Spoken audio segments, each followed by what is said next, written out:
குதிரையும் வெள்ளரிக்காயும் விஜயநகர சாம்ராஜ்யத்தின் மன்னர் கிருஷ்ணதேவராயர் தனது அரசவையில் அஷ்டதிக்கஜங்களில் ஒருவரான தெனாலிராமனின் புத்திசாலித்தனத்தை சோதிக்க விரும்பினார்.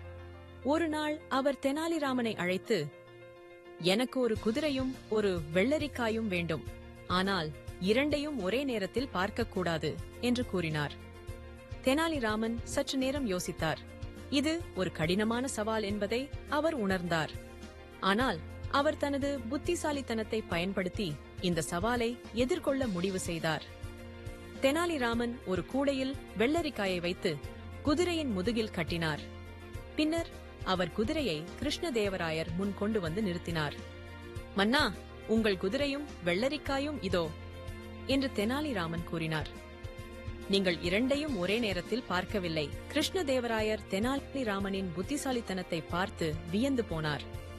அவர் தெனாலிராமனை பாராட்டினார். கதை சொல்லும் நீதி: இந்த கதை நமக்கு புத்திசாலித்தனத்தின் முக்கியத்துவத்தை உணர்த்துகிறது.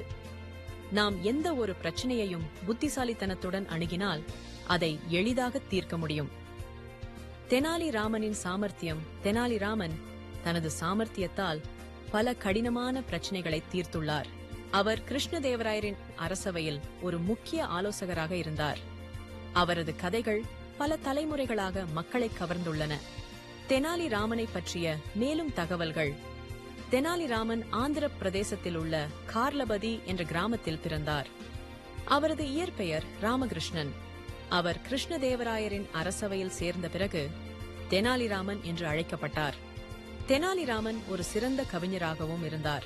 அவர் பல தெலுங்கு கவிதைகளை எழுதியுள்ளார். முடிவுரை: தெனாலிராமனின் கதைகள் நமக்கு நகைச்சுவை உணர்வை மட்டுமல்ல, புத்திசாலித்தனத்தையும் நீதியையும் கற்றுத் தருகின்றன. அவரது கதைகள் மூலம் நாம் வாழ்க்கையில் பல பாடங்களை கற்றுக்கொள்ளலாம். இந்த கதை உங்களுக்கு பிடித்திருக்கும் என்று நம்புகிறேன். மேலும் தெனாலிராமன் கதைகளை அறிய நீங்கள் புத்தகங்களை படிக்கலாம் அல்லது இணையத்தில் தேடலாம். நன்றி.